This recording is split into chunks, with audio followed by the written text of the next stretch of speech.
నమస్తే, welcome to Volga news. నేను అనుష. ఈ రోజు మనతో పాటు ఉన్నారు ప్రముఖ రాజకీయ విశ్లేషకులు, అందరికీ సుపరిచితులు కేఎస్ ప్రసాద్ గారు. ఆయనతో మాట్లాడదాం. నమస్తే సార్. నమస్తే అమ్మా. సార్, మనం చూసుకుంటే లిక్కర్ స్కామ్లో ఆంధ్రప్రదేశ్లో జగన్ చుట్టూ అయితే ఉచ్చుబిగుస్తోంది అని చెబుతున్నారు. దాదాపు 18,000 కోట్ల రూపాయల స్కామ్ జరిగింది. అంటే అంతకంటే ఎక్కువగానే ఉంది. ఇప్పుడు అయితే సిఐడికి అయితే సిఫార్సు చేస్తాం. దీని ద్వారా ఈడీకి కూడా మేము రిఫర్ చేయాల్సిన అవసరం ఉంది అని చెప్పి ఏపీ సీఎం చంద్రబాబు నాయుడు చెప్తున్నారు. దీనికి సంబంధించి ఏం చెప్తారు? నిన్న పవర్ పాయింట్ ప్రజెంటేషన్ అజంతో చూస్తే కనుక చంద్రబాబు నాయుడు గారు confined and concluded for 3,116 crores. Okay, sorry 316 sorry 3,116 crores confine అయ్యారు. తర్వాత విష్ణుకుమార్ రాజు గారు ప్రొవోక్ చేస్తూ 30,000 కోట్లని, నెక్స్ట్ పవన్ కళ్యాణ్ గారు ఎట్లా అన్నారో మనం చూస్తే స్టాటిస్టికల్ ఫిగర్స్ అన్నవి, అక్యురేట్ ఫిగర్స్ అన్నవి ప్రజలకు అర్థమయ్యే భాషలో చెప్పాలంటే ఇది ప్రభుత్వం నిర్వర్తించిన ఒక కార్యక్రమం కింద దాన్ని అభివర్ణించాలి. డిస్టిలరీస్ కొత్తగా వచ్చాయి, కొత్తగా ఏం రాలేదు. ప్రజలకి, ప్రభుత్వానికి, అందరికీ దాని మీద పూర్తి అవగాహన ఉంది. ప్రజెంటేషన్స్లోనూ వాటితోనూ మనం కొంత టైం బార్గెనింగ్ జరుగుతుంది. ఎందుకంటే ఈ ప్రభుత్వం గతంలో మీరు ఒకసారి జ్ఞాపకం తెచ్చుకుంటే జగన్మోహన్ రెడ్డి గారు కూడా as soon as the stepped in to the power, ఆ రోజు కూడా యనమల రామకృష్ణుడు గారు 100 కోట్లు మాత్రమే నేను ఖజానాలో ఉంచేళ్ళను, ఇతనికి వెరీ డిఫికల్ట్ అని చెప్పిన దగ్గర, అండ్ ఆ రోజు నుంచి ఈ రోజు దాకా జగన్మోహన్ రెడ్డి గారు ఏదైతే నాది డబ్బులు అని మాత్రం విషయం దేనికి చెప్పలేదు.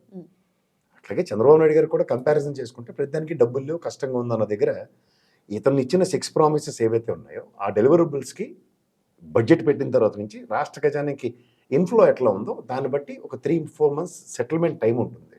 ఆ తర్వాత నుంచి ఎగ్జిక్యూషన్ ఉంటుంది. సంచేత ముందు ఇప్పుడు మనం గావరా పడిపోయేది అయిపోయింది, ప్రపంచం తెరబడిపోయింది అనడానికి ఏంటంటే అవేం ఉండవు. ఈవెన్ మీరు సిఐడి ఎంక్వైరీకి ఇచ్చిన తర్వాత కూడా డిస్టిలరీ యూనిట్స్ నుంచి కొన్నది, అమ్మింది, ప్రతిదీ యాక్యురేట్ ఫిగర్స్తోనే ఉంటుంది. వాటిలో డీవియేషన్స్ ఉండొచ్చు, ఉండకపోవచ్చు. ఎందుకంటే ఏ వ్యాపారమైనా ప్రాఫిట్ మాడ్యూల్ లేకుండా ఈవెన్ గవర్నమెంట్ చేసినా చేయదు కదా. ఇప్పుడు గతంలో ఓబులార్ మైన్స్ తీసుకుందాం. ప్రభుత్వం ఎన్నిసార్లు ట్రై చేసినా, చంద్రబాబు గారు గవర్నమెంట్లో ట్రై చేసింది, కాంగ్రెస్ గవర్నమెంట్లో ట్రై చేసినా ₹1 ప్రాఫిట్ రాలేదు. బట్ ఆయనకి ఇవ్వగానే, బల్లారోడికి ఇవ్వగానే ఎత్తుకెళ్ళిపోయి మొత్తం అక్కడ అపర కుబేరుడు అయిపోయాడు అతను. అంటే దాంట్లో ఒక లాజిక్ ఉంటుంది. ఆ లాజిక్ని మనం ఐస్ బ్రేక్ అయ్యేదాకా నిన్న ప్రజెంటేషన్, ఇవాళ ప్రజెంటేషన్కి ఇమీడియట్గా రియాక్టివ్ మూడ్లో ఎవరిది ఉండదు. 2 రోజులు టైం పడుతుంది. ఆ టైంతో ఖచ్చితంగా ఆన్సర్ వస్తుంది. Right are wrong, end of the day రాష్ట్ర ఖజానాకి నిజంగా గండి పడితే దానికి ఎవరెవరైతే బాధ్యులు ఉన్నారో అందరూ జవాబుదారీతనం. ఇప్పుడు గతంలో ఔటర్ రింగ్ రోడ్ దీంట్లో అవకతవకలు జరిగాయని చెప్పి సిబిఐ ఎస్టాబ్లిష్ చేసి చంద్రబాబు గారిని జైల్లో పెట్టిన ఉదంతం మర్చిపోయాం మనం. Same it's applicable for everybody. గతంలో చంద్రబాబు నాయుడు గారికి అప్లికబుల్ అయింది, జగన్మోహన్ రెడ్డి గారికి కూడా అప్లికబుల్ అవుతుంది. అంతే. మరి జగన్మోహన్ రెడ్డికి ఏమైనా అరెస్ట్ చేసే అవకాశాలు ఉన్నాయంటారు? ఎలా ఇప్పుడు మూత ఎలాంటి అరెస్ట్ అవ్వాలని చెప్తాం. కేసు ఎస్టాబ్లిష్ అవ్వాలా, సబ్స్టాన్షియల్ ఎవిడెన్సెస్ అన్ని ఆధారాలు ఖచ్చితంగా ఉండాలి. ఉన్నప్పుడు మొదలవుతుంది. నేను ఇవ్వాలి కదా ఎంక్వైరీకి, ఇంకా ఇవ్వలేదు అఫీషియల్గా చెప్పాలంటే. ఇది అట్రిబ్యూట్ చేశారు, ఎస్టాబ్లిష్ చేశారు. This is what the deviations and సిఫారసు చేస్తానని మాత్రమే చెప్పడం జరిగింది. మరి పంచాయతీరాజ్ శాఖలో కూడా విపరీతమైన అవకతవకలు జరిగాయని చాలా మంది మాట్లాడేసరికి పవన్ కళ్యాణ్ గారికి ప్రెజెంటేషన్స్లో వన్ ఆఫ్టర్ అనదర్ లేయర్స్ కనబడుతున్నాయి. ఏం లేదని takes his own course of time. ఉంటే ఎవరు కాపాడలేరమ్మా, లేకపోతే ఎవరు ఏం చేయలేరు. ఆధారాలు ఉంటే నాన్న జేబులో డబ్బులు చిన్నప్పుడు ₹2, ₹10 మనం దొంగిలించినట్టు కాదు. ఖజానాలోంచి ఒక థియరీ ఉంటుంది. ఆ థియరీ ప్రకారం ఏదైనా చేసేది రాజకీయ నాయకులు కమిషన్ల రూపంలో దొబ్బడం తప్ప ఇంకేం ఉండదు.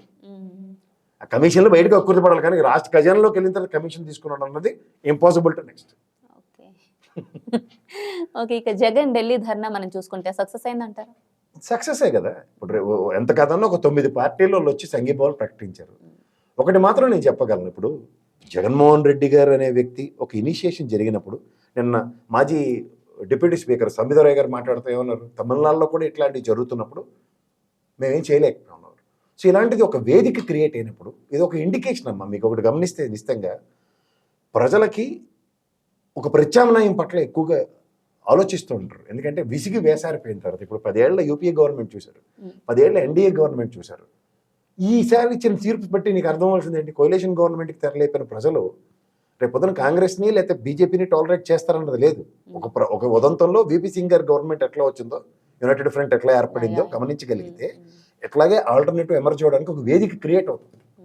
అంటే ఎవరు అనొచ్చు జగన్మోహన్ రెడ్డి గారు ముఖ్యమంత్రి ప్రధానమంత్రి అయిపోతుంది, ఇది కాదు. ఒక రీజనల్ పార్టీస్ అన్ని ఇప్పుడు దానికి మన సదరన్ స్టేట్స్లో తీసుకుంది తమిళనాడు, ఒక ఏడీఎంకే డిఎంకే ఎంత కాదంటే స్ట్రెంథన్గా ఉన్న పార్టీలు, అండ్ కేరళలో అతను కాంగ్రెస్ ఆర్ కమ్యూనిస్ట్ పార్టీలు చాలా స్ట్రెంథన్గా ఉన్నాయి. కమ్యూనిస్ట్ పార్టీలు they want they can take a call on regional parties. అలాగే మీరు కర్ణాటక తీసుకున్నా సరే, ఈవెన్ ఇవాళ కుమారస్వామి ఉండొచ్చు, లేదంటే కాంగ్రెస్ ఉండొచ్చు, లేదంటే ఇంకోళ్ళు ఎవరైనా ఒక రీజనల్ పార్టీతో ఎస్టాబ్లిష్ అవ్వడానికి చాలా వేదికలు క్రియేట్ అవుతున్నాయి. ఆంధ్రప్రదేశ్ చెప్పక్కర్లేదు. ఓ పవన్ కళ్యాణ్ గారు కానీ, లేదా చంద్రబాబు నాయుడు గారు కానీ, లేకపోతే జగన్మోహన్ రెడ్డి గారు, వీళ్ళు 3 రీజనల్ పార్టీలు ఇప్పుడు డామినేటింగ్ పోస్టులు ఉన్నాయి. సో వీళ్ళు ఎప్పుడైనా సరే ఇండివిజువల్ కెపాసిటీస్ చూపిస్తూ ఆల్రెడీ కర్ణాటక, ఒరిస్సా దెబ్బతిని ఉన్నారు. ఎట్లా జరిగిందో వాడికి అర్థం కాకుండా ఒరిస్సా గవర్నమెంట్ ఉంది. సో ఇవాళ వీళ్ళు ఆలోచించుకుంటే పోతున్న మరి పట్నాయక్ గారు రీవ్ కాకపోతే వెస్ట్ బెంగాల్ మమతా బెనర్జీ గారు చెప్పక్కర్లేదు. నార్త్ ఈస్టర్న్ స్టేట్స్లో ఎవరి డామినేషన్స్ వాళ్ళకున్నాయి. సో ఇవి కనుక ఒకసారి ఏకతాటి మీదకి వచ్చాయి అనుకోండి, డెసిషన్ ఫ్యాక్టర్సే కదా. If they can make decision ఎలా ఉంటుంది అంటే ఏంటంటే ఒక ఇనిషియేషన్ అనేది నేను జరిగిందని మాత్రం ఖచ్చితంగా చెప్పొచ్చు. ముస్లిం లీగ్ పార్టీ రావచ్చు, లేకపోతే ములాయం సింగ్ యాదవ్ గారి పార్టీ, ఇవాళ రేపు ఉత్తరప్రదేశ్లో ములాయం సింగ్ యాదవ్ గారి అబ్బాయి పార్టీ సమాజ్వాదీ పార్టీ ఎట్లా ప్రాబల్యం సంతరించుకోబోతుందో అందరికీ అర్థమవుతుంది. అయోధ్యలో మొన్న జరిగిన బీజేపీకి ఓటమి, ఇవన్నిట్లోంచి దే వాంట్ చేంజ్. అండ్ ఇంకోటి అక్కడ ప్రస్తావనలో చూడండి, బుల్డోజ్ అన్న దగ్గర, బుల్డోజర్ గవర్నమెంట్స్ అన్నవి ఎన్డీఏకి సంబంధించిన ప్రభుత్వాల దగ్గర బుల్డోజ్ అన్న దగ్గర ఆంధ్రప్రదేశ్ కూడా నేనేం అతీతం కాదు కదా. ఒక ఎమ్మెల్యే స్థాయి వ్యక్తి ఇమీడియట్గా బుల్డోజర్ వేసుకుని వెళ్ళిపోయాడు ఏకంగా. సో ఇవన్నీ ప్రజలకి చేతావన్నీ తీసుకురావడానికి, గమనించడానికి, ఒక డిబేటబుల్ టాపిక్ నేషనల్ వైడ్గా అడ్రస్ అవ్వడానికి నేను వేదిక క్రియేట్ అయింది. తీసిపడి వచ్చి ఎవరు రాలేదనో, లేకపోతే వచ్చారనో, ఒకడే వచ్చాడనో, ఒకడే సంగీతం. కానీ ఒక్కడితో మొదలై ఈ ప్రస్థానం ఎలా ఉంటుందో ప్రపంచం చాలాసార్లు చవి చూసింది. అలాగే జగన్మోహన్ రెడ్డి గారు ప్రధాని నరేంద్ర మోదీ కానీ, లేదంటే హోమ్ మినిస్టర్ది కానీ, అక్కడున్న కొంతమంది కేంద్ర మంత్రులది, రాష్ట్రపతి ద్రౌపది ముర్ము, వీళ్ళందరూ అపాయింట్మెంట్ తీసుకుంటాను, దీనిపైన ఫిర్యాదు చేస్తాను అన్నారు. కానీ ఇదంతా జరగలేదు. దీన్ని ఏమంటారు? అంటే ఇది జరగకపోవడం వల్ల కూడా ధర్నా ఫెయిల్ అయింది అన్న వార్తలు వినబడుతున్నాయి. ఇప్పుడు హోమ్ మినిస్టర్ అపాయింట్మెంట్ తీసుకుని ఆయన నోటీసులోకి తీసుకెళ్ళినా నేనైతే క్లియర్గా చెప్పగలను, ఇక్కడ హోమ్ మినిస్టర్గా రాళ్ళు ఇచ్చి కొడితేనేది ఎక్కువ దేవం లేదు, ఇక్కడ వెళ్ళి కంప్లైంట్ ఇస్తే ఏమవుతుంది? అంచేత వీటితో ఇది జరిగిపోతుంది అన్నది ఫెడరల్ సిస్టంలో ఉండదు. దేశంలో ఒక రాజ్యాంగబద్ధంగా ఎన్నుకోబడిన ఒక ప్రజాప్రభుత్వానికి కేంద్ర ప్రభుత్వం నుంచి హోమ్ మినిస్టర్ వచ్చి దీని మీద ఆధిపత్యం చెలాయిస్తాడు అన్నది ఊహకందని విషయం, ఊహించడానికి కూడా అనర్హం అని చెప్తా. కానీ రాష్ట్ర స్థితిగతుల్ని ఆ దృష్టిలోకి తీసుకెళ్ళడం, అంతదాకా ఢిల్లీ వేదికగా ఒక వెసులుబాటు ఇవ్వడం with in span of 1 month నిడివిలోనే అన్నది క్వశ్చన్ చేయవలసిన విషయం. ఇప్పుడు మనం ఇది జరిగిందా జరగలేదన్న దానికన్నా జరిగింది 10 మంది దృష్టిలోకి దేశవ్యాప్తంగాను ఇంటర్నేషనల్ ప్లాట్ఫామ్ బీబీసీ లేదా దాంట్లోకి అటెన్షన్ తీసుకురాగలిగింది. ఇది క్వశ్చనబుల్ థింగ్. ఇది ఖచ్చితంగా జగన్ సక్సెస్ అని చెప్పొచ్చు. సక్సెస్ జరగకపోతే కదా జరిగింది కదా. ఇప్పుడు నిన్న ధర్నా జంతర్ మంతర్లో ఫోటో ఎగ్జిబిషన్, వీడియో ఎగ్జిబిషన్, 10 మంది దేశంలో ఉన్న ఎంత కాదన్నా కొన్ని రికగ్నైజ్డ్ ఎంపీలో ఉన్న పార్టీలు వాళ్ళు వచ్చి రిప్రజెంటేషన్స్ అక్కడ ఆకర్షించగలిగాడు జగన్మోహన్ రెడ్డి. సక్సెస్ కాదని ఎలా అంటాం? అలాగే ఇప్పుడు ఇండియా ఇంకా అందులో ఇంకొక క్రెడెన్షియల్ ఏంటంటే, ఇండియా కూటమిని శాసిస్తున్న అపోజిషన్ లీడర్ కాంగ్రెస్ అయినా, కాంగ్రెస్ అక్కడికి రాకపోయినా కాంగ్రెస్ని కాదని వచ్చారని కూడా గ్రహించగలిగారు. అంచేత ప్రత్యామ్నాయానికి వెసులుబాటు ఉందన్నది ఒక చర్చనీయాంశం కావాలి. ముఖ్యంగా ఈ వచ్చిన వాళ్ళందరూ గవర్నర్ వ్యవస్థను క్వశ్చన్ చేశారు. వాట్స్ హిస్ రెస్పాన్సిబిలిటీ అనేది, అది that is self an answer కదా. అలాగే మీరు అన్నట్టు ఇప్పుడు కీలక పార్టీ అయిన కాంగ్రెస్ నుంచి ఎవరు రాలేదు, దానికి ఏమైనా ప్రత్యేకమైన కారణాలు ఉన్నాయంటే జగన్ సోదరు కాంగ్రెస్ లో ఉండడం వల్ల? అలా ఆ విధంగా చూసుకుంటే కాంగ్రెస్ రాకపోవడం జగన్మోహన్ రెడ్డి గారి నెత్తిని పాలు పోసినట్టు. ఎందుకంటే కాంగ్రెస్ అండ్ బీజేపీ ఏతర కూటమికి అతని దగ్గర ఒక వెసులుబాటు ఉంది వాళ్ళ. ఇప్పుడు అదే కాంగ్రెస్ వచ్చింది అనుకోండి, ఎన్డీఏ బీజేపీ వాళ్ళు ఈయన నెంబరు, బీజేపీ వాళ్ళు వచ్చారు అనుకోండి కాంగ్రెస్ వాళ్ళు నెంబరు. ఆ తలకైనా పీనికెందుకు? ఈ పడిదానికైనా ఏదో కూటమిలో ఉండొచ్చు కదా, ఎలక్షన్స్ ముందే లేదు కదా. సో దాన్ని జస్టిఫై చేయగలిగాడు. కానీ చాలా మంది ఏమంటున్నారంటే కాంగ్రెస్ రాకపోవడం వల్ల ఎన్డీఏ ఊపిరి పీల్చుకుంది అని చెప్తున్నారు. దీని గురించి దానికి మీరు ఏదైనా చెప్పండి అమ్మా. ఇవాళ కొయిలేషన్ గవర్నమెంట్లు, ఇవాళ కాంగ్రెసే గవర్నమెంట్ ఫామ్ చేద్దామన్నా సమాజ్వాదీ పార్టీలది, డిఎంకే లాంటి పార్టీలు, అయితే ఏడీఎంకే పార్టీలు అన్ని వైటల్ రోల్ ప్లే చేస్తున్నప్పుడు ఎన్డీఏ కానీ ఐఎన్డీఏ కూటమిలకి వాళ్ళలోంచి ఒకళ్ళు ఎవరిమట్టుగా వచ్చి సంఘీభావాలు చెప్పినప్పుడే that itself is an indication. So మొత్తానికి జగన్ ధర్నా అయితే సక్సెస్ఫుల్ గా కంప్లీట్ అయింది సార్. అయితే ఇప్పుడు మనం ఒకసారి ఆంధ్రప్రదేశ్లో పథకాల విషయం చూసుకుంటే, ఏదైతే తల్లికి వందనం పథకం విషయంలో లోకేష్ అయితే ఒక క్లారిటీ ఇచ్చారు, ప్రతి పిల్లవాడికి ఇస్తాం కానీ టైం పడుతుంది, కండిషన్స్ అప్లై. దీనికి ఏం చెప్తారు?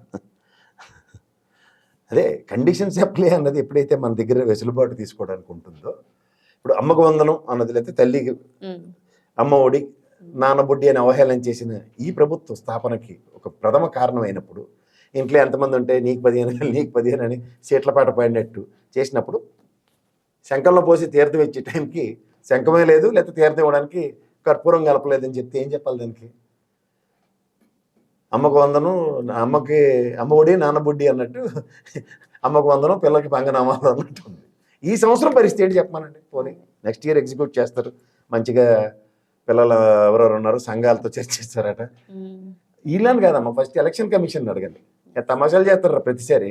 ఎవడు మట్టుకాడు ప్రామిసులు చేసి ఎలక్షన్స్ కండక్ట్ చేసేస్తుంటే తర్వాత వాళ్ళు ఇష్టం వచ్చినట్టు వెసులుబాట్లు తీసుకుంటుంటే ప్రజల్ని పక్కదారి పట్టేసి, ఇప్పుడు చూడు ఆన్లైన్లో ప్యాకెట్ ఆడొద్దు, దీనికి చట్టపరమైన చర్యలు ఉంటాయి, ఇలాంటివన్నీ మనకి బెదరగొడుతుంటారు కదా. మరి ఇవి కూడా ఆన్లైన్లో పెట్టి మనకి మభ్య పెట్టినట్టే కదా. 5 సంవత్సరాలు ఇవన్నీ చేసేస్తామని మన ప్రజలకు అపోహ క్రియేట్ చేసి వస్తున్న ప్రభుత్వాలు ఇవి. Taking their own course of time. Conditions apply అని ఒక క్లాసు. రేవంత్ రెడ్డి గారు అంతే కదా, 10 లక్షలు మందికి ఎంతమంది ఉండేవారు గతంలో రైతు బంధు అందుకున్న వాళ్ళు, ఇవాళ ఎంతమంది అందుకుంటారు ప్రజలకు లెక్కలు చెప్పాలి కదా. దాదాపు 30 లక్షల మంది గతంలో అందుకున్నారు. అందుకున్న వాళ్ళకి ఇవాళ 10 లక్షలు ఎక్కువ దించి పండగలు సంబరాలు రాహుల్ గాంధీ గారు వస్తారంటే ఎలా ఉంటుందో అక్కడ కూడా సేమ్ అంతే. నెక్స్ట్ ఇయర్ నుంచి ఎగ్జిక్యూట్ చేస్తాం. దానికి నరేంద్ర మోడీ గారి చేతుల మీద మళ్ళీ యమునా నది నుంచి మన్ను మట్టు తీసుకొచ్చి అమ్మలకి ఆశీర్వదించి ఇస్తారని చెప్పి ప్రజలకు చెప్పాలి. అంతకని ఏదో ఒక విధంగా పోస్ట్ పోన్ చేయాలి. అంతేనమ్మా. ఇప్పుడు నేను అదే చెప్పాను, ఫస్ట్ ఆఫ్ ఆల్ రాష్ట్ర ఖజానాను చూసుకున్న తర్వాత మాట్లాడవలసిన మాటలు మూత ఎలారకమనిపై ఎలక్షన్ కాయిదాల కింద వాడితే కర్ణుడికి యుద్ధంలో చూడు సరైన టైంలో యుద్ధంలో పాశుపశాస్త్రం పని చేయకుండా పోయింది, అట్లాగే అవుతుంది వీటికి కూడా. ఈ కర్ణుడి యుద్ధానికి సిద్ధం పడి వచ్చిన దానికి పడి యుద్ధం విజయమా కాదా అన్నది ప్రజలకు అర్థం తెలుసు. అర్జునుడిని కర్ణుడిని కంపేర్ చేస్తూ ఉన్నప్పుడు ఇక్కడ మీకు ఈ ఎలక్షన్స్ ముందు వీటి మీద మీకు అవగాహన లేకుండా ఏ ప్రాతిపదిక మీద అన్నది ప్రశ్నించగలగాలి. అప్పటికే జగన్మోహన్ రెడ్డి చెప్తూ ఉన్నారు అది పాసిబుల్ కాదు అని అన్న విషయాన్ని. అది పాసిబుల్ కాదంటే ప్రజలకు చెప్పడం అదే పక్క తీయండమ్మా. ఇవాళ మీకు గుడ్డెత్తి చేయలు పడినట్టు ఈ బీజేపీతో పోయినప్పుడు ఈ బీజేపీ కూడా మీకు ఏం చేయాలనే విషయం 10 ఏళ్ల క్రితం నుంచే తెలుసు కదా రాష్ట్రానికి. ఇవాళ మళ్ళీ అదే కొంప ముంచారు కదా. మనకి ఒక కార్పస్ ఫండ్ కన్సాలిడేటెడ్ ఫండ్ ఏదో వస్తున్నప్పుడు మనం విజృంభించడానికి వెసులుబాటు ఉంటుంది. మా నాన్న జమీందారు అనుకోండి, మా నాన్న జమీందారు అయితే నా జమీందారి నడుస్తుంటుంది, సెక్యూరిటీ ఉంటుంది. నేను ఉద్యోగం చేసినా చేయకపోయినా చదువుకోకపోయినా ఏం చేసినా జమీందారి నడుస్తుంది. నాన్నకు జమీందారి కానప్పుడు నా పొడతెప్పలు నేను పడాలన్న ప్రాథమిక అవగాహన లేకుండా జమీందారి మాటలు మాట్లాడితే ఎలా ఉంటుంది? ఇలాగ ఉంటుంది. అలాగే కేంద్ర బడ్జెట్ చూసుకుంటే 15,000 కోట్ల రూపాయలు అమరావతి. దీనికన్నా ముందు ఎప్పుడైతే ఎన్డీఏ కూటమి అని చెప్పిన తర్వాత ఈ మేనిఫెస్టోకి బీజేపీ కూడా చేయి పెట్టినప్పుడే అర్థమైంది. అవును, బీజేపీకి సంబంధించి చిన్న ఇది కూడా వేయలేదు. నేను ముట్టుకున్న మేనిఫెస్టో అని చెప్పింది వాళ్ళు జస్టిఫై అయింది. ఎందుకు ముట్టుకోలేదంటే ఇవేవి జరగవు కాబట్టి.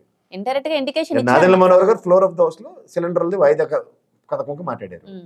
లోకేష్ గారు యాజ్ ఎ మండల సెక్షన్ లో ఎవరు లేకపోయినా సరే రహస్యాన్ని చెప్పగానే అశ్వత్థామ అతక్కుంజరని అడ్రస్ చేస్తూ అశ్వత్థామని చంపేశారు. కీలకమైన పథకాలు అంటే ఏవైతే జనం అట్రాక్ట్ అయ్యి ఓటేశారో ఆ కీలకమైన పథకాల గురించి ఇప్పుడు కూడా ఉచిత బస్సు ఆడపిల్లలు ఇంకా ఎగ్జిక్యూషన్ అవ్వలేదు. అట్లీస్ట్ రేవంత్ రెడ్డి గారు రేషనైజ్ స్టెప్ ఇంటూ ద పవర్ పట్ ఆరోగ్యశ్రీ పెంచాడు, ఉచిత బస్సు ఇచ్చాడు. ఆ 2 పథకాలు అయితే ఇమీడియట్ ఇచ్చారు కదా. ఇక్కడికి వచ్చినట్లు ఏం కష్టం అంటే ప్రతిదానికి పాజ్. ఆ టీవీ నెల చూడు కూ అంటే ప్రతిదానికి టూ అని తీసుకుని వెళ్తుంటే పర్లేదు. 6 నెలల తర్వాత మాడతామని చెప్పనండి. ఎప్పటికైనా కన్సల్టేటివ్ స్టేట్మెంట్ ఇవ్వనండి. ఫ్లోర్ ఆఫ్ ద హౌస్ లో చంద్రబాబు నాయుడు గారు ఈ ఫైనాన్షియల్స్ అన్ని ఇచ్చేస్తున్నాం, 6 నెలల తర్వాత నుంచి పథకాలు వస్తాయి. అలాగే అమ్మఒడి 15,000 సంబంధించింది ఈ సంవత్సరం వచ్చే సంవత్సరం నుంచి ఎగ్జిక్యూట్ చేస్తున్నాం. నేను లోకేష్ మండలిలో చెప్పారు కాబట్టి మేము ఈ విధంగా 6 నెలల తర్వాత దీన్ని ప్లాన్ చెప్తామని చెప్పనండి. ఎవరు బాధపడరు. ఏం లేకపోండి ఈ కాలక్షేపం కార్యక్రమాలు ఎందుకు మాకు తెలియదు. ఈ కమిటీలు ఇప్పుడు రాష్ట్ర ఫైనాన్సెస్ మీద ఇప్పుడు ఉదాహరణకి ఇదే పవన్ కళ్యాణ్ గారు కనుక ఇచ్చారు అనుకుంటే ఎస్ మాట్లాడచ్చు. అరే ఆయన first time is coming in to the power and is executions కష్టం, ఆయనకి నీడ్స్ సమ్ టైం అని అర్థం చేసుకుంటాం. 14 సంవత్సరాల అనుభవం ఉండి ఆయన ముఖ్యమంత్రి అయ్యి ఉండి ఇవాళ ఇట్లన్నిటికీ రేపు ఓ స్త్రీ రేపు అని కథ చెప్తుంటే ఏమవుతుంది?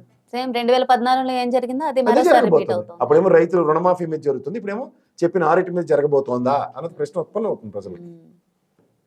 ఇప్పుడు చూసుకుంటే కేంద్ర బడ్జెట్ విషయంలో కూడా అనేక రకాల సంబరాలు చేసుకున్నారు. 15,000 కోట్లు అమరావతికి ఇస్తారనగానే. అయితే అది గ్రాంట్ గా ఇస్తున్నారా అప్పుగా ఇస్తున్నారా అనేది క్లారిటీ లేదు. ఎందుకు లేదమ్మా? ఎవరికైనా అర్థమైతే తెలుస్తుంది. 2014 నుంచి 19 దాకా ఏం జరిగిందో అందరూ మర్చిపోయి ఇవాళ వీళ్ళిద్దరూ పొత్తు పెట్టేసుకున్నారు కాబట్టి అబ్బబ్బా అని అచ్చని పచ్చపోసలు అనుకుంటే ఈ 10 ఏళ్ళు బట్టి బీజేపీ కూడా మనకి చేస్తున్న దాష్టికని ప్రజలు ఖచ్చితంగా గ్రహించగలగాలి. ఇవాళ తెలుగు రాష్ట్రాలు రెండింటికి, తెలంగాణకి కానీ ఆంధ్రాకి కానీ. ఫస్ట్ పాయింట్ ఇదే చంద్రబాబు నాయుడు గారు వరల్డ్ బ్యాంక్ నుంచి ఇదే రుణం అడిగినప్పుడు వరల్డ్ బ్యాంక్ రిజెక్ట్ చేసింది. ఈ 15,000 కోట్లు ఇవాళ ఏమంటున్నారు? ఏషియన్ బ్యాంకులు ఇలాంటి వేరే బ్యాంకుల నుంచి ప్రత్యామ్నాయాలు తీసుకోవడానికి వెసులుబాటు ఇస్తున్నారు. తర్వాత మీరు ఫ్లోర్ ఆఫ్ ద హౌస్ లో నిర్మలా సీతారామన్ గారిని గమనించగలిగితే క్యాపిటల్ ఫండ్ కానీ ప్రెస్ మీట్ పెట్టగానే ఆవిడ ఒక్క తెలుగు వచ్చు కదా, ఇంక చిన్నపిల్లలు చేసి వీళ్ళందరినీ అమరావతి తీస్తే క్యాపిటల్ అట 10 ఏళ్ళు పెట్టలేదు. సరే అమ్మా నువ్వు 10 ఏళ్ళు పెట్టలేదు, పోనీ అందులో 5 ఏళ్ళు జగన్మోహన్ రెడ్డి గారికి లేదనుకోవచ్చు, మిగిలిన ముందు 5 ఏళ్ళు లేదు. దీని రెస్పాన్సిబిలిటీ అంటారు. అందుకే వాళ్ళు కమ్యూనిస్ట్ పార్టీలు విశాఖ కేంద్రంగా దొల్లగొడుతున్నారు. దేని మీద క్లారిటీ లేకుండా ఇంత వివక్షకు గురి చేస్తూ కేవలం ఆంధ్రప్రదేశ్ పదం మాత్రమే చెప్పారు. మీకు ఇంకోటి చెప్తున్నా, ఈ సీకటి దెబ్బలు ఎక్కడ మొదలయ్యాయి? రామ్మోహన్ రెడ్డి గారికి ఎప్పుడైతే ఏవియేషన్ మినిస్టర్ ఇచ్చి 2 గెలిచిన లింగలింగమని గెలిచిన కుమారస్వామి గారికి ఉక్కు మంత్రి ఇచ్చినప్పుడే మన నెత్తిన బూడిద పోస్తున్నారని అర్థమే అవ్వాలి. అన్నీ జిఎంఆర్ దగ్గర నుంచి జీవీకాలు కట్టిన ఎయిర్పోర్ట్లన్నీ తీసుకెళ్ళి అదాని పెడుతున్నప్పుడు ఏం పెత్తనం చేయడానికి రామ్మోహన్ రెడ్డి గారికి ఇచ్చారు? అక్కడే వివక్ష. నేను ఎయిర్పోర్ట్లో భోగంపురం ఎయిర్పోర్ట్కి ఏమైనా ఎలకేషన్స్ కనబడే బడ్జెట్లో? పోలవరం జాతీయ ప్రాజెక్టు, జాతీయ హోదా అన్నీ మాకు తెలుసు, ఎప్పుడు చెప్పేదే హరికదే కదా. ఎలకేషన్ ఏది? ఈ బడ్జెట్లో 10,000 కోట్లు శాంక్షన్ చేస్తున్నాం. ఆర్ఆర్ ప్యాకేజ్కి ఎంత ఇచ్చుకోండి, స్టేట్ డిస్క్రిప్షన్స్ అవి. ఆర్ఆర్ ప్యాకేజ్లో కొంతమంది పునర్నివాసాలు ఏర్పాటు చేసుకుంటారు. అంతకు జేబులో డబ్బులు పెట్టక్కర్లే కదా. ఫస్ట్ పునర్నివాసాలు ఏర్పాటు చేసి, అంటే వేరే దగ్గర మంచి ఇల్లు కట్టాలకి ఇచ్చి, బాబు ఈ 5 ఏళ్ళ బడ్జెట్లో ఈ విధంగా ఎలకేషన్స్ ఉండబోతున్నాయి, దీనికి డబ్బులు ఈ విధంగా ఇస్తాము, దీన్ని బట్టి మీకు ఆర్ఆర్ ప్యాకేజ్ కూడా 5 ఏళ్ళు సెటిల్ అవుతుంది. అందుకే మేము ఎన్డీఏ కూటమి చెప్పే భరోసా కార్యక్రమం అయినా ఈ బడ్జెట్లో ఉందా? రెండోది వెనకబడిన జిల్లాల గురించి ఏమి కమిట్మెంట్ అమ్మది. అబ్బాబ్బా చూసి ఇలాగా నా బంగారు కొండని మెచ్చుకోవాలి. ఆ ఇంగ్లీషు శశి థరూర్ ఒకడికి ఈవిడికి తప్ప ఆ పార్లమెంట్లో కూర్చునే వాడికి అర్థమే ఉండదు ఆ ట్రిలియన్ బిలియన్ భాషలు. ఎందుకంటే మీకు చెప్తా జాగ్రత్తగానండి, 24,600 కోట్లకి చంద్రబాబు నాయుడు గారు 2014-19లోనే వెనుకబడిన రాయలసీమ కోసం నిధులు కార్పస్ ఫండ్ కింద ఎలకేట్ చేసి దాంట్లోంచి ఎవ్రీ ఇయర్ ఎంత ఇస్తారో చెప్పని చెప్పారు. That is one of the proposal. వీళ్ళు చేసిన పని ఏంటి తెలుసా? వెనుకబడిన జిల్లాల కింద ఆంధ్రప్రదేశ్లో 4 ఏమో, రాయలసీమలో 3, ఉత్తరాంధ్రలో అంటే 7 జిల్లాలు, మనకి ఇచ్చిన 13 జిల్లాల్లో. అక్కడేమో తెలంగాణలో 10 జిల్లాలు డిక్లేర్ చేసి మొదటి సంవత్సరం 50 కోట్లు చెప్పిన 350 కోట్లు ఆంధ్రకి ఇచ్చి, రెండో సంవత్సరం డబ్బులు ఎత్తుకెళ్ళిపోయారు వెనక్కి. మర్చిపోయారు అందరూ. వీళ్ళట విభజన హామీల ప్రకారం 350 కోట్లు ఇవ్వాల్సింది పోయి ఇప్పుడు ఇచ్చేస్తామంటే శంకర్ కొట్టేసుకో. దీనికి మళ్ళీ యాడెడ్ ఆబ్జెక్టివ్ ఏంటంటే ప్రకాశం జిల్లాను కూడా కలపకడం. రామ్మోహన్ రెడ్డి గారు ఇలా బెంచి కొడితే ఏందయ్యా నీ మీదే మాకు అందరికి ఆశ. రామ్మోహన్ రెడ్డి ఒక్కడే కాస్త రాష్ట్రం గురించి బ్రహ్మాండంగా మాట్లాడే వ్యక్తి అయినా ఆయన కూడా మోసపోయాడని బాధ వస్తుంది. ఎందుకంటే మనకి ఈ 10 సంవత్సరాల్లో అగ్రిగేట్ 350 కోట్లు చొప్పున ఒక్కొక్క జిల్లాకి 50 కోట్లు చొప్పున వస్తే ఎంత కాదన్నా 10 జిల్లాలు తెలంగాణలో 7 జిల్లాలు ఆంధ్రప్రదేశ్లో ఎలా ఫ్లరిష్ అయ్యిందనమ్మా. మన మోసం. తిరుపతి స్మార్ట్ సిటీ అని చెప్పి వెంకయ్యనాయుడు చేసిన మోసానికి మనం బలైపోయామా లేదా? ఇక్కడ వరంగల్ అన్నారు స్మార్ట్ సిటీ, ఏమైందమ్మా? అదే వాళ్ళ అసెంబ్లీ సెక్షన్లో వాళ్ళు తెలంగాణలో బడ్జెట్ పెడుతూ నిన్న చర్చల్లో దొల్లగొట్ట దూపం వేశారు బీజేపీ వాళ్ళకి. పర్యాటక శాఖ మంత్రి ఇక్కడ కేబినెట్ హోదా ఉండి ఒక్క పర్యాటక రంగాన్ని అభివృద్ధి చేస్తూ 2 రాష్ట్రాల్లో. అంచేత మనకు ఆ బీజేపీ ఓటు ఇస్తాడు అన్నది భ్రమ. 10 ఏళ్ళు కాంగ్రెస్ చీల్చి చెండాడి రాష్ట్రాన్ని ఎడదీసి మన ఎత్తిన పడేసి బీజేపీ 10 ఏళ్ళు బట్టి మన వివక్షకు గురి చేస్తున్నాం. ఇంకా మనం జడ్డి వల్ల బీజేపీకి జై అంటే మాత్రం మనకన్నా అమాయకులు ఇంకెవరు ఉండరు. ప్రతిసారి బడ్జెట్ లో విభజన హామీలను చదివి పెడతారు సార్, ఇవన్నీ తీరుస్తామంటారు కానీ ఎప్పుడు ఎంత అనేది మాత్రం ఎప్పుడు క్లారిటీ ఏది ఉండదు. ఓ స్త్రీ రేపురా కదే చిన్నప్పుడు మన జ్ఞాపకం గోడ మీద రాసి ఓ స్త్రీ రేపురా అని. అలాగా రేపు గోడ మీద రాసుకుంటే బీజేపీ ఉన్నంత కాలం ఇదే జరుగుతుంది. వాళ్ళకి తెలుగుదేశం తెలుగు రాష్ట్రాల మీద కక్ష. ఎందుకంటే ఆల్మోస్ట్ సౌత్ కాదమ్మా, సౌత్ ఓకే, ఇది కూడా చాలా బంగారం లాంటి పాయింట్. ఎందుకంటే కర్ణాటక కానీ ఆంధ్రప్రదేశ్ కానీ తమిళనాడు కానీ ఎనీ టైం దేశంలో ఉన్న రాష్ట్రాలకి సమాధానం ఇచ్చేంత స్థాయి ఉంటుంది. వీడు ఎంతసేపు గుజరాత్ మోళ్ళని పకోడీ కబుర్లు చెప్పడం అలవాటైపోయి ఈ రాష్ట్రాలు నిజమైన ఫ్లరిష్మెంట్స్ చూడండి. కావాలంటే మీరు 10 సంవత్సరాలు మనకి ప్రత్యేక హోదా ఇవ్వకపోయినా ఏమైపోయినా the way we are bounced back. Regional పార్టీలు 2, ఒకటి తెలుగుదేశం అనుకో, ఇంకోటి ఏమో జగన్మోహన్ రెడ్డి గారి పార్టీ అనుకో. ఎట్లా మనం కాంకర్ చేయగలిగాం? వీళ్ళు పిల్లిలు కొట్టుకుంటున్నారు, అది వేరే వీళ్ళ కర్మగానే. వాస్తవానికి రాష్ట్ర ప్రైడ్ ఎక్కడైనా డివేట్ అయిందా? 18% అమ్మ దేశవ్యాప్తంగా ఇండస్ట్రియలైజేషన్ జరిగితే ఆ 18% ఆంధ్రప్రదేశ్లో జరిగింది. అదే ఈజ్ ఆఫ్ డూయింగ్ నెంబర్ 1. మన రాష్ట్ర ప్రైడ్ మర్చిపోకూడదు కదా. కొంతమంది ఏవో తెక్క పనులు చేస్తారు, మంచి పనులు చేస్తారు, ఈ పనులు ప్రజలకు నచ్చచ్చు నచ్చకపోవచ్చు అవన్నీ పక్కది. పాలసీ మ్యాటర్స్ ఒక్కొక్క పార్టీకి కొన్ని పాలసీ మ్యాటర్స్ ఉంటాయి, కానీ రాష్ట్ర ప్రయోజనం అవడరించండి. ఇప్పుడు విశాఖ నిజంగా చెప్పాలి ఇండస్ట్రియల్ గ్రోత్ ఉంది, కారిడార్ ఉంది, 4 పోర్టులో 3 ప్రభుత్వం నిర్వహిస్తున్న పోర్టులు. కేంద్ర ప్రభుత్వ ఎలకేషన్స్ ఏమన్నా అట్లీస్ట్ స్టేట్కి ఒక కార్పస్ ఫండ్ ఇచ్చారా? ఇది కాక 10 ఫిషింగ్ హార్బర్లు ఏవో ఆయన అయితే చేతనం చేసాడు కదా జగన్మోహన్ రెడ్డి. అవి నీకు ఎగ్జిక్యూషన్ అయితే ఎంత రెవెన్యూ జనరేట్ అవుతుంది? దీని మీద ఎవరైనా మాట్లాడుతున్నాడు కేంద్ర బడ్జెట్ ఎలకేషన్స్ ఎవరైనా? అంటే ఆ ప్రభుత్వం చేసిన అక్కడ వేలకు వదిలేయాలా? మళ్ళీ అన్నీ చెప్తారు. ఇదే బీహార్కి ప్రత్యేక హోదా లేదు, ప్యాకేజీ లేదని మనకి చెప్పి మననేమో స్పెషల్ పర్పస్ వెహికల్ ఆ జీవీఎల్ అక్కడికే డ్రైవింగ్ వచ్చిన పర్పస్ వెహికల్ మన ఎత్తిమే పెట్టి వాళ్ళకి ఏ ప్రాతిపదిక మీద 26,000 కోట్లు రోడ్లకి ఇచ్చేశారు. అక్కడైతే నదీ పరివాహ ప్రాంతాల్లో ఇక్కడ డిజాస్టర్ మేనేజ్మెంట్కి సంబంధించిన దానికి ఒక బ్రహ్మాండమైన ఫండ్ అలకేట్ చేసేసారు. మనకేమో ఈ పోలవరం ముంపు బాధితులు ఈ రోజుకి కూడా 10 ఏళ్ళు బట్టి అదే సాగు వస్తున్నారు కదా వాళ్ళు. దీనికి సంబంధించిన ప్యాకేజ్ ఇవ్వాల్సిన బాధ్యత లేదా? ప్రాథమిక అంచనాలు. నేను తెలుగుదేశం నాయకులు మన డిబేట్లో వింటుంటే నాకు ఎంత బాధ వచ్చిందంటే, నితిన్ గడ్కరీ గారు ప్రమాణం చెప్పారట. నితిన్ గడ్కరీ గారు తర్వాత ఉమాభారతి గారు మన రాష్ట్రానికి ఫేవరబుల్గా మాట్లాడితే వాళ్ళ మరతటి లోపల కూర్చోబెట్టి ఈ గజేంద్ర షెకావత్ గారిని తీసుకొచ్చి పెట్టారు. గజేంద్ర షెకావత్ గారు అమ్మ పెట్టతో అడుగుతున్నాను అన్న పరిస్థితి ఈ రోజు దాకా జస్టిఫై చేస్తున్నాడు. చూసుకోమని కావాలంటే ప్రాథమిక అంచనాలు రివర్స్ టెండరింగ్ త్రోగా తగ్గించి జగన్మోహన్ రెడ్డి ఇస్తే ఆయనకి ఏమైనా వెసులుబాటు ఇచ్చారా?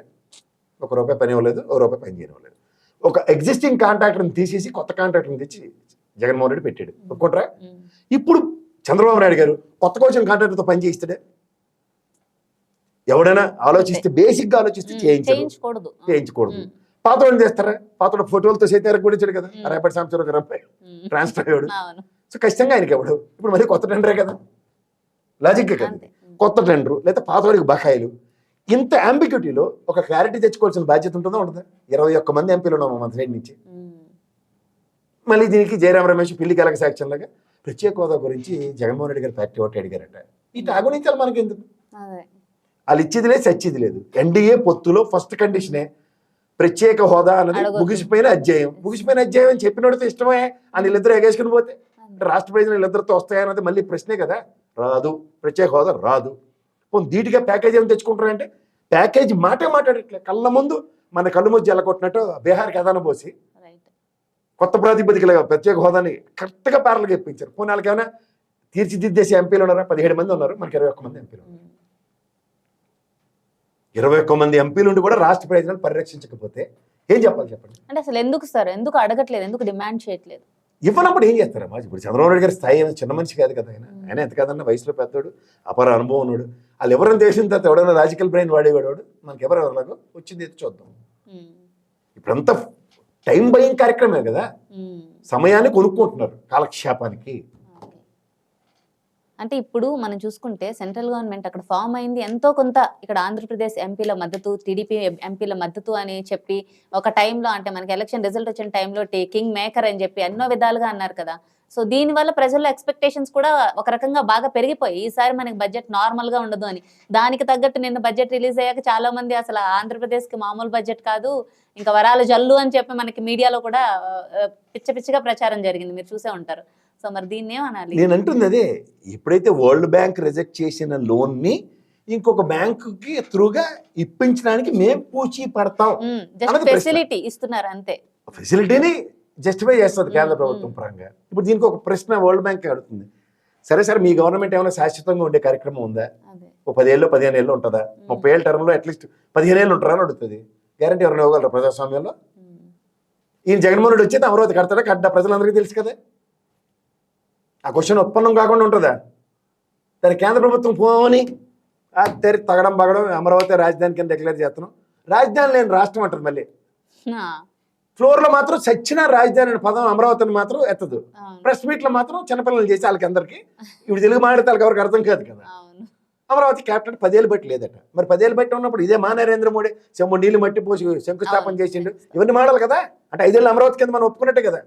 మిగిలిన 5 ఏళ్ళకి ఎందుకు అన్సర్టనిటీ వచ్చింది? అప్పుడు మీరేం చేస్తున్నారు? ఇవన్నీ ప్రశ్నలు వస్తాయి. అంటే 10 ఏళ్ళు బట్టి లేదని ఖాతా వేసేసి సరిపోద్ది. కానీ కోర్టు ఇచ్చిన తీర్పులు, జగన్మోహన్ రెడ్డి గారు 3 రాజధానుల బిల్లు విరమించుకుంది, ఇవేవి చర్చనీయాంశాలు కాకూడదు. ఇదే చంద్రబాబు గారు రాష్ట్రపతిని కలిసి మండలి చైర్మన్ సంతకం లేకుండా బిల్లు పాస్ అయిపోయింది, ఇది తప్పు, రాజ్యాంగ ద్రోహం, రాజ్యాంగ విరుద్ధం, ఇవన్నీ మాట్లాడింది మర్చిపోయాలి అందరూ. మనందరం గజనీ సినిమాలు చూసి అపరిచితుల్లాగా హత్యరే అని. అలాగే మనం చూసుకుంటే ఈ ఏషియన్ బ్యాంక్ నుంచి ఇచ్చేదైనా సరే 30 years వరకు తీర్చాల్సిన అవసరం లేదంట. దీనిలో ఎంతవరకు ఏమన్నా అలా డప్పులు అలా తీర్చకుండా అసలు అవకాశం ఉంటుంది? ఉండదమ్మా, అలాంటివే ఉండవు. ఎవరో ఒకరు బాధ్యత వహించి ఎవరిస్తారు బ్యాంక్? What basis? దానికి ల్యాండ్ కొలేటరల్ పెట్టాలా, లేదంటే ఏం ఇవ్వాలి? ఏమి లేకుండా ఎవరు కదా. ఓన్లీ ప్రపంచంలో రిలయన్స్ అదానీలకే ఏ పూచీకత్తులు లేకుండా లోన్లు వచ్చే పరిస్థితి వాళ్ళ ఈ గవర్నమెంట్ ధర్మంగా ఉన్నాయి. ఇక మనం చూసుకుంటే జగన్మోహన్ రెడ్డి ప్రతిపక్ష హోదా కోసం హైకోర్టులో పిటిషన్ దాఖలు చేయడం ఎంతవరకు ఛాన్స్ ఉంటుందంట? జీరో. మన గద్వాల్లో అరుణమ్మ గెలిచింది, జ్ఞాపకం ఉంది కదా. ఎలక్షన్స్ ఇంకా నోటిఫికేషన్ ఇచ్చేసి రేపే నుండి ఎలక్షన్ అప్పుడు ఈవిడే గెలిచిందట. ఏముంది, ఆ జీతబత్యాలు పడేస్తారు దగ్గర లాక్కుని, అంతకని ఇంకేం ఉండదు. అలాగా ప్రతిపక్ష హోదాకి రూల్ బుక్ ప్రకారం 10% వీళ్ళు ఆర్గ్యుమెంట్లు, వాళ్ళ ఆర్గ్యుమెంట్లు, అసెంబ్లీ తీర్మానాలు, ఈ అసెంబ్లీని పార్లమెంట్ని కాంట్రడిక్ట్ చేసే అంత తీర్పులు ఈ రోజు దాకా జాతీయ స్థాయిలో నేనైతే ఎప్పుడు చూడలేదు. ఆ చెన్నంనేని రమేష్ నీకు తెలుసు కదా, అవును. ప్రతిసారి ఎన్ఆర్ఐ చెప్పి జుట్లు పంచాయతీ కోర్టులో చచ్చినా తీర్పు ఎవరు, ఓకే. వాడు ప్రతిసారి మనకి ఏం నడిచేలా గెలిపించిపోయి నిలబడిపోయి గెలిచేస్తాను అంటాడు, తీర్పు రాదు, మనమేమో అయ్యగా అని పాట పాడుకుంటూ కూర్చోడు. ఆ 5 years పూర్తయిపోద్ది ఈలోపు. అంతే. అలాగే ఇంకా ఓట్ ఫర్ డెమోక్రసీ అనే ఒక సంస్థ ఏదైతే ఉందో ఆ సంస్థ ఇప్పుడు ఒక సర్వే నిర్వహించింది. ఆ సర్వేలో భాగంగా దాదాపు ఎన్డీఏ గవర్నమెంట్ ఏదైతే ఉంది 78 సీట్లలో కొంత జరిగింది, అన్యాయం జరిగింది, అక్రమాలు చేసి గెలిచారు. అందులో మనకి ఏదైతే ఆంధ్రప్రదేశ్లో 7 ఎంపీ స్థానాలు కూడా అదే అక్రమాలు చేసి ఎన్డీఏ గెలిచింది అని చెప్తున్నారు. అలాగే ఏపీలో 49 లక్షల ఓట్ల డిఫరెన్స్ కనబడుతోందని, అంటే పోలైన ఓట్లకి మెజారిటీకి అసలు సంబంధమే లేదు అని చెప్పి సర్వే చెప్తోంది. దీనికి సంబంధించి ఏంటి సార్ అసలు? నాకు అద్దంకి దయాకర్ ఒక మంచి మిత్రుడమ్మా. తొంగుతుర్తి ఎలక్షన్ నేనే చూసా ప్రత్యక్షంగా, కొన్ని డబ్బాలే కౌంట్ అవ్వలే, అది కోర్టులో కేసు ఇప్పటికీ ఉంది, ఇప్పటికి తీర్పులే చేత. ఇవి ఎలా ఉంటుందంటమ్మా, బాధ్యత వహించవలసిన ఎలక్షన్ కమిషను ఎలక్షన్ అయిపోయిన వెంటనే చెదురుమదురు ఘటనలు అంటారు. మీకు అర్థమయ్యే భాషలో చెప్పాలంటే పిన్నిల్లి గారి విషయంలో ఎలక్షన్ కమిషన్ మూవ్ ఏమైనా ఉందా? యాక్ట్ ఆఫ్ గాడ్ లాగా ఎవడో కంప్లైంట్లు ఏదేదో దానివల్ల రియాక్షన్, నాన్ బెయిలబుల్ మొత్తానికి బెయిల్, అరెస్ట్. అలాగే ఎలక్షన్ కమిషన్కి డిస్క్రిప్షన్స్ ఉన్నాయి, ఎలక్షన్ నియమావళి ప్రకారం జరుగుతుంది అన్నది ఒకప్పుడు ఆ మహానుభావుడు శేషన్ గారు ఉన్నప్పుడు. తర్వాత ఇది అట్లా అరటిపండి స్వతంత్ర ప్రతిపత్తి గెలికి కూడా ఆ స్వతంత్ర ప్రతిపత్తి నేను ఎప్పుడైతే చూడలేదు, ఇది ఎప్పుడైతే వీటో పవర్ శేషన్ గారికి ఉన్నప్పుడు చూసిందా, ఈ జలక్కి రాజకీయ పార్టీలన్నీ దాన్ని ఒక త్రిముఖ వ్యూహం కింద ముగ్గురిని చీఫ్ ఎలక్షన్ కమిషనర్లు ముగ్గురు నియమించే కార్యక్రమానికి తెరలేపిందో అప్పటి నుంచి ఇలాంటి ఎలక్షన్స్ సర్వసాధారణం. సో జరిగిందంట, పేరుకే స్వయం ప్రతిపత్తి ఉంటుంది, జరిగింది జరగలేదు కదా, ఇప్పుడు అయిపోయింది. నేను ఇందాక డి కరణ్ గారు ఎగ్జాంపుల్ ఎందుకు చెప్పానంటే చెన్నంనేని రమేష్వి, మనమైతే ఏం చేయలేము, జరిగినా జరగకున్నా 5 ఏళ్ళు చిరతలు వాయించుకోవాల్సిందే అంతే. ఎన్ని సర్వేలు బయటకు వచ్చినా ఏం చేసి చచ్చిపోయినా ఏం ఉండదు. సో దీని మీద ఖచ్చితంగా మేము కేసు పెడతాం, మళ్ళీ రీఎలక్షన్స్ కి డిమాండ్ చేస్తామని చెప్పి వైసీపీ అధినేత జగన్మోహన్ రెడ్డి చెప్పడంపై ఏమంటారు? ఎవరు ఆవేశాలు అనుకుంటాయి, దాంతో జరిగిపోతుంది అన్నది నేనైతే ప్రేమించను. నేను డి కరణ్ గారు ఎందుకు ఎగ్జాంపుల్ చెప్తున్నా, it's convinced, including election commission కూడా జవాబుదారీతనం లేనప్పుడు, జవాబు చెప్పలేనప్పుడు ఇచ్చిన వెరిడిక్ట్కి బైండ్ ఓవర్ అయ్యి ఆవిడ న్యాయం చేసింది. ఏది? జీతాలు వెనక్కి ఇప్పించి పవర్ 5 ఏళ్ల పవర్ ఏమైంది ఆవిడది, అది ప్రశ్నించవలసింది అవసరం. అలాగే ఈ ప్రభుత్వం 5 ఏళ్ళ తర్వాత అవును అవకతవకలు జరిగాయి, ఈసారి నుంచి ఇలా జరగకూడదు అని ఎలక్షన్ కమిషన్కి ఒక చేతావనియో అయితే ఎలక్షన్ ప్యాటర్న్ ఈ విధంగా లేదని ఒక సుప్రీంకోర్టు డైరెక్షన్ ఇచ్చింది అనుకోండి, దిల్ ఫాలో, దట్స్ ఇట్. బట్ 5 ఏళ్ళు దీన్ని ఎవరు ఆన్సరబుల్? సో ఎప్పటికొస్తే అప్పటి నుంచి కంటిన్యూ అవుతుంది తప్ప దీనికి మాత్రం ఏమీ ఉండదు. జస్ట్ లచ్చికి చీటీ సంతకు గాజులని చిన్నప్పుడు చదువుకున్న కథ ఇది. ఓకే.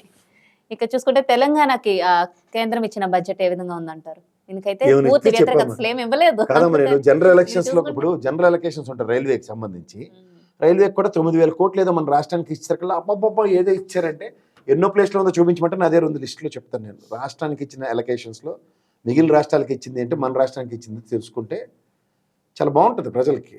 ఎందుకంటే ఇది డే బై డే ఎలా తయారైందంటే భజన కార్యక్రమానికి తెరలేపుకుంటూ, ఇప్పుడు ఇండియన్ రైల్వే బడ్జెట్ ఎలకేషన్స్లో ఉత్తరప్రదేశ్కి 19,575 కోట్లు, మహారాష్ట్రకి 15,554 కోట్లు, మధ్యప్రదేశ్కి 15,143 కోట్లు, వెస్ట్ బెంగాల్కి 13,810 కోట్లు, ఒడిశాకి 10,536 కోట్లు, నార్త్ ఈస్టర్న్ ఇండియాకి 10,369 కోట్లు, బీహార్కి 10,032 కోట్లు, రాజస్థాన్కి 9,782 కోట్లు, ఆంధ్రప్రదేశ్కి 9,138 కోట్లు, గుజరాత్కి 8,587 కోట్లు, కర్ణాటకకి 7,524, జార్ఖండ్కి 7,234, ఛత్తీస్గఢ్కి 6,896, తమిళనాడుకి 6,331, ఉత్తరాఖండ్కి 5,120 కోట్లు, తెలంగాణకి 5,071 కోట్లు.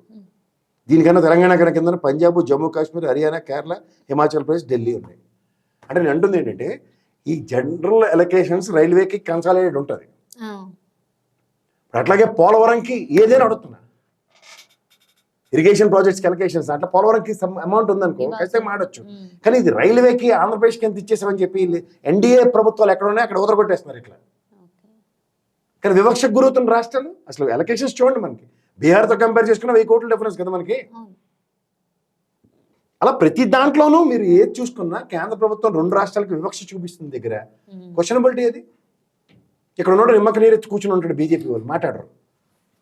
వీళ్ళిద్దరి మధ్యలో పొలం ఎడితే 2 పార్టీలు ఇప్పుడు కాంగ్రెస్ టీఆర్ఎస్ కొట్టుకుని చచ్చేలా చేశారు ఇక్కడ. అక్కడ ఆంధ్రప్రదేశ్లో వైఎస్ఆర్సీపీ తెలుగుదేశం కొట్టుకు సావాలి జీవితాల తరపడి ఎజెండా అది. ఈ 5 ఏళ్ళకి ఎజెండా ఏంట్రా బాబు అంటే కొట్టుకు సావడమే. నువ్వు అల్లదంట, నువ్వు ఇల్లిదంట, నువ్వు ఇదట, అది నువ్వు అదట, అంతే తప్ప మనకేంటి అన్నది మాత్రం మాట్లాడరు. ఇదే ఏడీఎంకే డిఎంకే అయితే కొట్టుకు చేస్తారు, కానీ రాష్ట్ర ప్రయోజనాల దగ్గర మాత్రం ఒకటే వాయిస్ ఉంటుంది వాళ్ళిద్దరిది. ఇది కావాలంట. తమిళనాడు రాజకీయమే డిఫరెంట్ ఈసారి. అంటే ఈ 2 టర్ములు బట్టి రిజల్ట్ అలాగే ఇస్తున్నారు. ఇక మీద మరి నెక్స్ట్ పరిణామం కూడా ఆంధ్రప్రదేశ్కి అలా జరుగుతుందేమో కూడా చూడాలి. సో అలాగే సార్ మనం చూసుకుంటే మన అసెంబ్లీలో చూసుకుంటే RRR రఘురామకృష్ణంరాజు వచ్చి జగన్తో చేతిలో చేసి మాట్లాడడం కానీ, లేదంటే జగన్ పక్కన సీట్లో నాకు సీట్ కావాలని చెప్పి స్పీకర్ని అడగడం కానీ, దీన్ని ఏ విధంగా చూడాలంటారు? ఒకటమ్మా, ఆయన ఎప్పుడైనా సరే ఆయనకి టీవీ పిచ్చి ఉంటుంది. ఖచ్చితంగా జనాల్లో ఉండాలి, ప్రజలకి సొంత పార్టీలో ఉండే అపోజిషన్కి రోల్ జస్టిఫై చేసాడు ఆయన లాస్ట్ ఇయర్. నేనైతే అదే ఊహించుకుంటున్నా. ఈ ఒక 6 నెలలు 3 నెలలు చూస్తారు, తర్వాత ఆయన బయటికి రావడం, లేకపోతే ఆయన అంటే ఖచ్చితంగా మొదలెడతాడు. మళ్ళీ అలాంటిదే రిపీట్ అవ్వడానికి అవకాశం అలవాటు పడిన ప్రయాణమే కదా. ఓకే. సో ఆ విధంగా అంటే దీని వెనక ఏమేమి ప్రత్యేకమైన రీజన్స్ అయితే అవకాశం లేదు. ఏముండవు ప్రత్యేకమైన రీజన్స్, నాకైతే ఏం కనబడట్లేదు. సో అలాగే మనం చూసుకుంటే తెలంగాణకి ఇచ్చిన కేంద్ర బడ్జెట్ విషయంలో కేసీఆర్ అయితే పూర్తిగా పెద్ద తిరగడం, అసలు ఏంటి నెక్స్ట్ నుంచి కేసీఆర్ ఏంటి తన మార్క్ చూపించే అవకాశం ఉందా? ఏమని చూపిస్తారు మార్క్? ఆ మార్క్ చూపించినట్టే ఎలక్షన్ ముందు చూపిస్తేనే కాస్త ఉదరించి ఊళ్ళేడు ఉంది. ఇప్పుడు ఒక ఆపర్చునిటీ అన్నది క్రియేట్ చేయడం అన్నది వేరమ్మా. కాంగ్రెస్కి ఇచ్చేది సరే, ఈ బీజేపీ వాళ్ళు చొచ్చుకునే చేస్తుంటే ఇంక జడ్డితనం అని అనాలి దాన్ని. అర్థమవుతుంది? ఎప్పుడైనా సరే ఒక ఆపర్చునిటీ పాలిటిక్స్ క్రియేట్ అయ్యే దగ్గర ఒక వ్యాక్యూమ్ ఉంటుంది, పొలిటికల్ వ్యాక్యూమ్. సరే కాంగ్రెస్ అవకాశం వచ్చింది, సరే పవర్ రొటేషన్ అయింది అనుకోవచ్చు. ఈ బీజేపీ అమర్చవుతుంటే ఏం చేస్తున్నారు అన్నది చాలా పెద్ద ప్రశ్న. సో ఇక్కడే కేసీఆర్ గారు సంయమనం పాటించి నియమనిష్టలు పాటించుకుంటూ కూర్చుంటే పనులు ఆయనకు మళ్ళీ క్షేత్రస్థాయిలో గ్రౌండ్ వర్క్ చేసుకోవాల్సిందే ఇప్పుడు ప్రస్తుతంగా. ఎందుకంటే నేను లాస్ట్ విశ్లేషణ కూడా చెప్పా, దక్షిణ తెలంగాణలో నాయకుడు రీప్లేస్మెంట్ జరగలే. He has to plant and he has to work very hard అని దక్షిణ తెలంగాణ. కంప్లీట్ గా కేసీఆర్ పేరే వినిపించట్లేదు తెలంగాణలో. అంటే కేటీఆర్ లా తరిశిలో మాడుతుంటే మరి ఏమంటున్నాడు? ఇప్పుడు ఆయన బయటికి రావాలా, ఆయన వచ్చి మళ్ళీ పార్టీని రివ్యాంప్ చేసుకుని మళ్ళీ కాలు చేయకూడదు తీసుకుని మళ్ళీ గ్రౌండ్ లెవెల్లో వర్క్ చేసుకుని వెళ్ళాలి. ఇవాళ పిలిపించాడు కదా మేడిగడ్డ, ఈ ప్రాజెక్టులన్నీ సందర్శించి రమ్మని పొమ్మని పోయాడు. మరి రేపు బడ్జెట్ డిస్కషన్స్ లో ఉండరు అదే ఒకటి పెద్ద ప్రశ్న. అవన్నీ చూసుకుని పర్ఫెక్ట్ ఈక్వేషన్స్ తో ప్లాన్ చేయాలి. అప్పుడైతేనే కొంచెం స్కోప్ ఉంటుంది. కానీ చేదారిపోతుంటారు. ఇంకో 5-10 మంది పోయినా నేనైతే ఆశ్చర్యపడ్ను. ఉన్న వాళ్ళు 10-20 మంది పోయినా నేనే ఆశ్చర్యపడ్ను. టోటల్ గా 20 ప్రతిపక్ష హోదా పోయే అవకాశం కూడా ఖచ్చితంగా వాళ్ళు పక్కపెట్టేసి ఉన్నారు కదా. కానీ యాజ్ అ పర్సన్ ఆయనలో ఉన్న చరిస్మాటిక్ సిచ్యువేషన్స్ ని ఎలా తన పక్క ఓన్ చేసుకోవడం ఆయనకి చాలా ఇది ఉంది. ఆ విధమైన ఫైటింగ్ స్పిరిట్ బయటకు తీయాలి. తీసినప్పుడు ఏమవుతుందంటే వేరే వాళ్ళు ఆ విధంగా ఎస్టాబ్లిష్ అవడానికి ఎమర్జ్ అవడానికి ఛాన్సెస్ తగ్గుతాయి. కానీ కేసీఆర్ గారి మీద ప్రజలకు ఉన్న ఆకర్షణ, ప్రజల ఆకర్షణ లీడర్స్ లో ఆయన నెంబర్ 1 ఉంటాడు. అంత చతికిల పడిపోయారు ఆయన ఓటమి తర్వాత.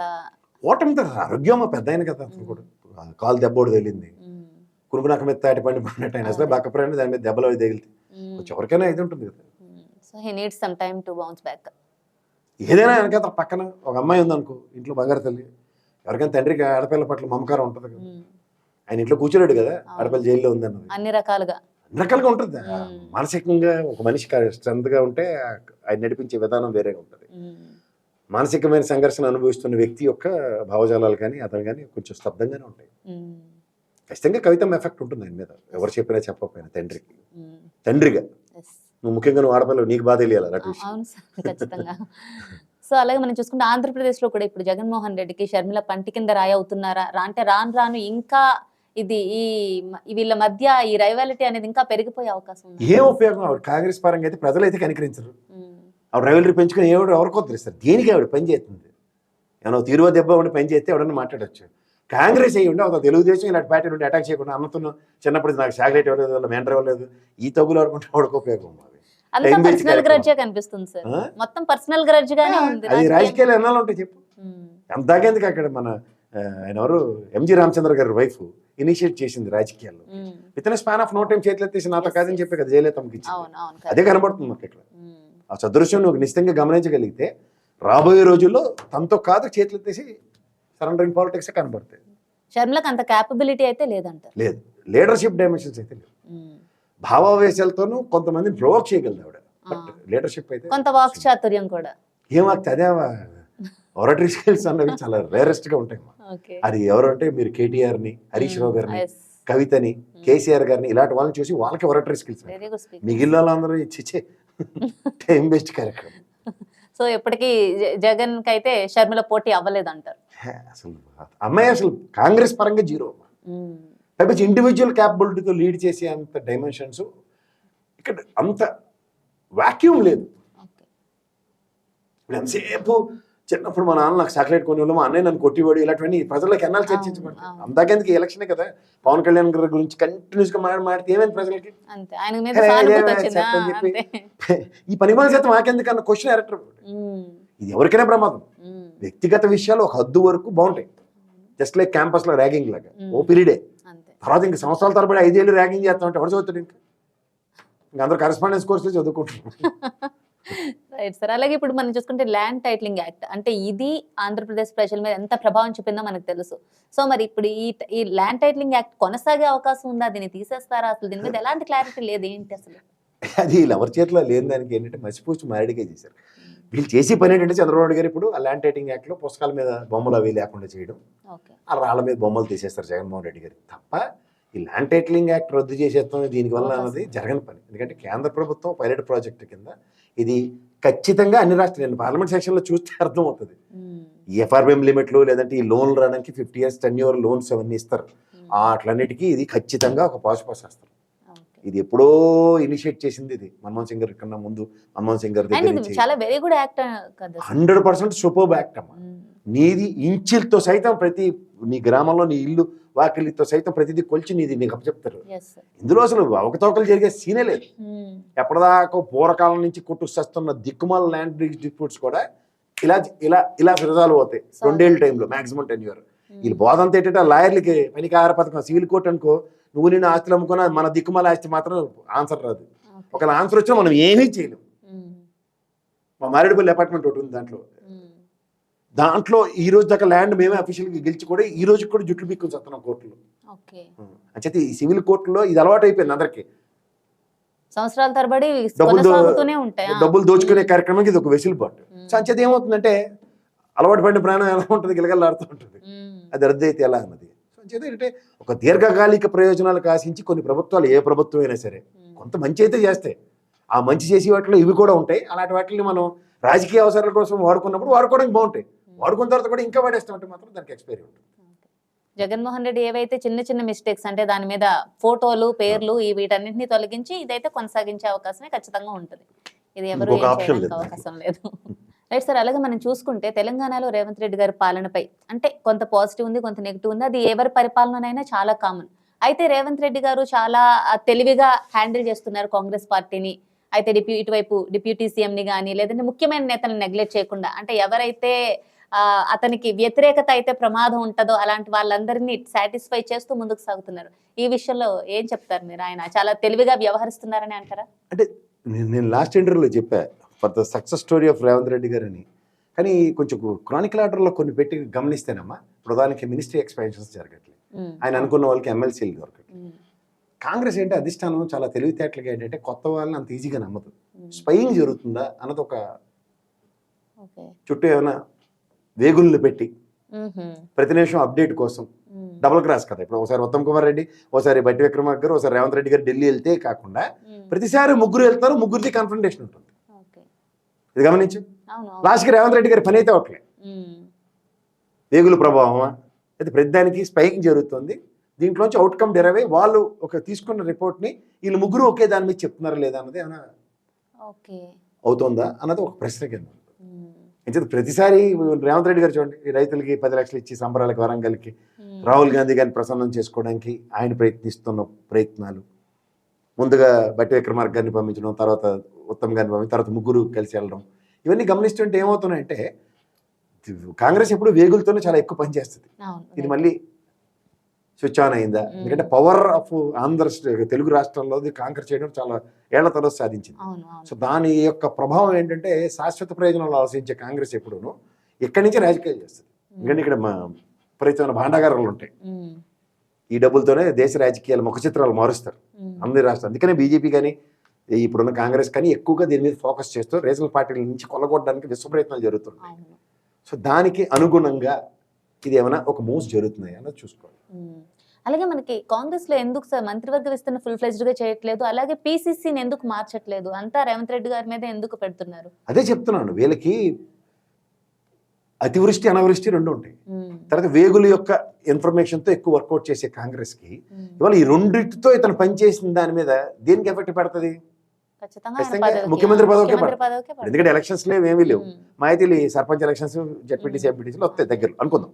సో దానికన్నా ముఖ్యంగా ఇక్కడ ఎగ్జిక్యూషన్స్కి ఎట్లా ఉన్నది అనే దాని మీద ఈయనకి అబ్జర్వేషన్లో ఉంటున్నాడు. తర్వాత ఫుల్ ప్రెజర్ క్యాబినెట్ ఇవ్వకపోతే అతను మాత్రం ఏం చేస్తారు? సీనియర్స్ అందరినీ కూర్చోబెట్టుకుంటున్నాడు. ప్రతిదానికి ఎడ్డమంటే తెడ్డమనే బ్యాచ్ ఎక్కువ ఉంటుంది. సో దానివల్ల కాంగ్రెస్ లో అది ఎక్కువ. ఎవడు మాట ఏంటి, ఎవడు గాడే సోపు. సో ఆ ప్రాబ్లంలన్నీ భరిస్తుంది ఎవరంటే రేవంత్ రెడ్డి గారు. వాళ్ళు బడ్జెట్ కూడా చూడు, 6 ప్రామిసెస్ ఏమున్నాయి, దాని మీద ఎలక్షన్స్ కానీ ఏమున్నాయి, ఎంతసేపు ఆడిపోసుకుంటూనే కాలక్షేపం చేశారు most of the time. So ఇవి చూడాలి. వ్యవసాయ రంగానికి అత్యధిక ప్రాధాన్యత ఇచ్చి నేను నెక్స్ట్ విశ్లేషణలో ఈ బడ్జెట్ల మీద కూడా చెప్తాను నేను guarantee. Right sir, thank you.